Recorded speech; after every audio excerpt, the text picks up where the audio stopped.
ನಾವು ರಾಜಕಾರಣದಲ್ಲಿ ರೋಷಾವೇಶವಾಗಿ ನಾವು ಭಾಷಣವನ್ನ ಮಾಡಬಹುದು. ಆದ್ರೆ ಇಲ್ಲಿಯವರೆಗೆ ನಾನು ಹುಟ್ಟಿದಾಗಿಂದ ಒಂದು ಇರುವೆ ಕೂಡ ಕಾಟ ಕೊಟ್ಟಲ್ಲ. ನಾನು ನನ್ನ ಪಾಡಿಗೆ ರಾಜಕಾರಣ ಮಾಡಿಕೊಂಡು ಕೈಲಾದಷ್ಟು ಜನರ ಸೇವೆಯನ್ನ ಮಾಡ್ಕೊಂಡಿದ್ದಂತ.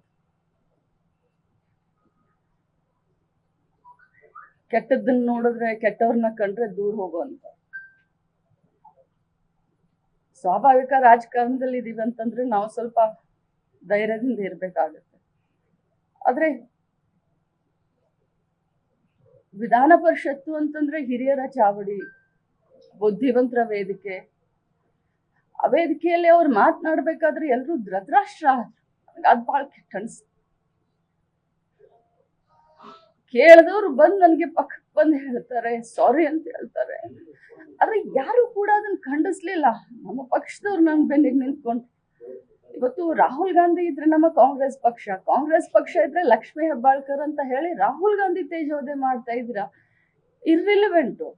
ಅಂಬೇಡ್ಕರ್ ಅವ್ರಿಗೆ ಅಪಮಾನ ಮಾಡಿದಿರಂತ ನಾವೆಲ್ಲ ಹೇಳುವಂತ ಸಂದರ್ಭದಲ್ಲಿ ರಾಹುಲ್ ಗಾಂಧಿ ಅವ್ರನ್ನ ಯಾಕೆ ಮಧ್ಯದಲ್ಲಿ ಎಳ್ಕೊಂಡ್ ಬರ್ತೀರಾ ಅಂತ ನಾನು ಮಾತಾಡೋದಕ್ಕೆ ಈ ರೀತಿ ಮಾತಾಡ್ತೀನಿ. ಲೇಟೆಸ್ಟ್ ಹಾಗೂ ಇಂಟ್ರೆಸ್ಟಿಂಗ್ ಸುದ್ದಿಗಳಿಗಾಗಿ ಬಾಸ್ ಟಿವಿ ಕನ್ನಡ ಚಾನೆಲ್ನ ಸಬ್ಸ್ಕ್ರೈಬ್ ಮಾಡಿ. ಹಾಗೆಯೇ ಬೆಲ್ ಐಕಾನ್ ಪ್ರೆಸ್ ಮಾಡಿ. ಇದರ ಜೊತೆಗೆ ಫೇಸ್ಬುಕ್, ಇನ್ಸ್ಟಾಗ್ರಾಮ್, ಎಕ್ಸ್ನಲ್ಲೂ ಮಿಸ್ ಮಾಡದೆ ಫಾಲೋ ಮಾಡಿ.